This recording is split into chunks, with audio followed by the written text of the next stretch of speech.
Vem para cá, Leandro Rezende. Leandro, a gente mostrou aí a troca no comando do Exército como evidenciada nesse vídeo em que Lula fala sobre a volta da democracia, hoje no dia 8 de fevereiro, como um passo civilizatório.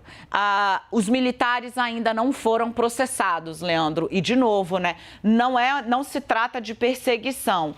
Trata-se de atribuir responsabilidade a quem permitiu que essas pessoas chegassem até onde elas chegaram, que essas pessoas se multiplicassem, que essas pessoas utilizassem a estrutura do quartel-general. E eu não estou falando do terreno que era público, eu estou falando de água, internet, eu estou falando de energia.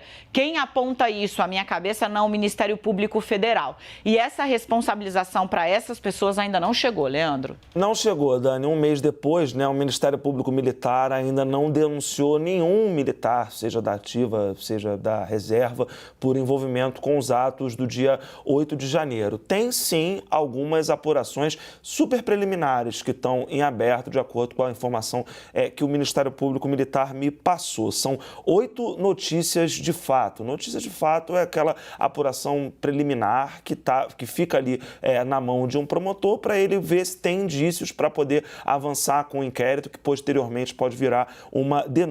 No caso dessas apurações, vou trazer aqui alguns temas que estão sendo investigados pelo Ministério Público, estão sendo apurados, né? Estão nesse processo ainda embrionário que está sendo olhado ali pelo Ministério Público Militar. Primeiro, eles estão olhando as circunstâncias relativas às ações ou omissões de generais com relação aos atos de 8 de janeiro, porque tem uma demanda ali de entender se generais, né, pessoas ali dos postos de comando, de alguma maneira compactuaram com esses atos, sendo omissos ou sendo coniventes com o que aconteceu.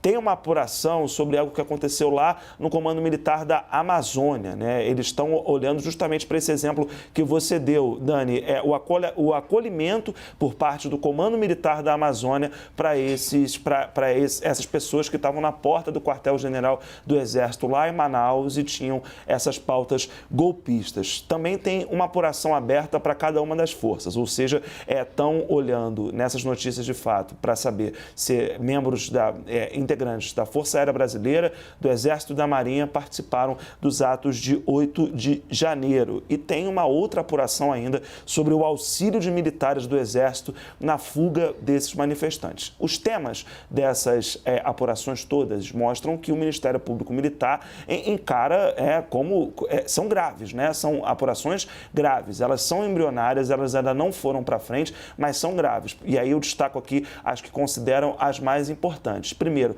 essa participação de militares na fuga dos manifestantes lá no 8 de janeiro. E, segundo, a participação dos generais, né? Porque tem muita gente ainda que tenta entender como que acessaram de uma maneira tão fácil o Palácio do Planalto. O vídeo que a gente acabou de assistir do Lula olhando a destruição ali, tem gente que certamente atuou para ajudar essas pessoas a acessarem um espaço tão exclusivo do poder brasileiro, né? Então, tudo isso está na mira do Ministério Público Militar, mas fato é que até agora ninguém foi denunciado, Dani.